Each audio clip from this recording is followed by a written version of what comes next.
In South Asia, complex societies began in the Indus River Valley.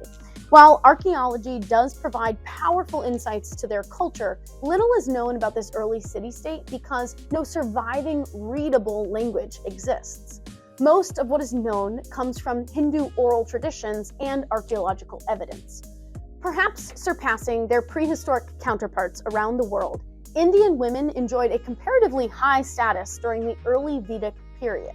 Evidence of female clay figurines highlight the social, cultural role that women played in that society.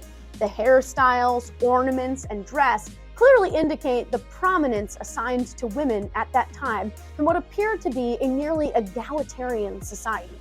Bronze figurines of a dancing girl led scholars to think women had a variety of activities outside domestic responsibilities, including getting down with their good selves. Although society was patriarchal and had a strict caste system, the abundance of female goddesses and the existence of a female warrior class shows that women were regarded with high status and respect. There was a prayer for a scholarly daughter and admiring texts for female academics. Vedic texts reveal that women were honored and empowered both in traditional domestic spaces as well as in public spaces traditionally dominated by men.